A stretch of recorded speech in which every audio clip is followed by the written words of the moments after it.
Et salut les amis du cercle de la non-violence. Eh ben, figurez-vous, là, ce matin, j'ai participé à, ils appellent ça des ateliers d'intelligence collective. Ça, j'ai adoré, hein, parce que c'était tout plein de cerveaux ensemble, plein de petits cerveaux. Puis moi, je croyais que j'étais celle qui sait toujours tout sur tout, hein, avec mon cher cerveau très, très, très intelligent. Et puis, d'un coup, j'ai réalisé que le cerveau de l'autre aussi, il savait des choses, et puis aussi le cerveau de la personne là-bas.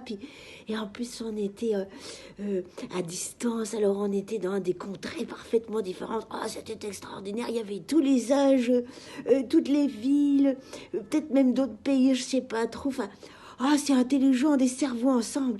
Alors, ce que je voudrais vous raconter, ce qui m'a le plus frappé, c'est un moment... On parlait de la violence et la non-violence organisationnelle, tu sais, dans une famille, dans un groupe d'amis, dans tes entreprises, tout ça, dans les institutions. Et c'est vrai, il y a un petit peu de violence quand même, hein. Donc voilà. Eh ben, on parlait de ça. Et on se posait beaucoup de questions là, comme ça, en essayant de se répondre sur comment c'est-il qu'on pourrait faire autrement. Et soudain, donc, on s'est rendu compte que pendant qu'on vivait l'atelier, la personne qui animait, il y avait tellement la pression du temps, il faut tenir les timings. Et le temps, il s'appelle chrono, ça nous mange. Dis-moi, j'ai ces enfants, chrono, si tu te souviens. C'était il y a longtemps.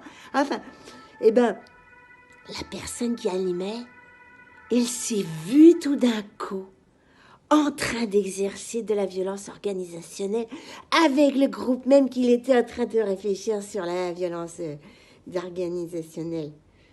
Il s'est vu. Et au moment où il s'est vu, cette personne, elle l'a dit à tout le groupe en disant « je me vois en train d'exercer mon pouvoir sur vous. Mon super pouvoir de je veux absolument que le temps soit respecté, nanana. » Et bien là, c'était comme un miracle. Hein. Comme chaque fois, tu sais, quand tu mets de la conscience sur quelque chose que tu n'avais même pas vu, ça crée une détente, une respiration en la personne et puis les autres. Et puis alors moi, je me suis mise à respirer. D'un coup, j'ai dit, ça y est, on l'a vu. On a vu la violence. Et quand on la voit... Mais je vous propose d'aller vérifier par vous-même, ne croyez jamais ce que je vous dis surtout, hein.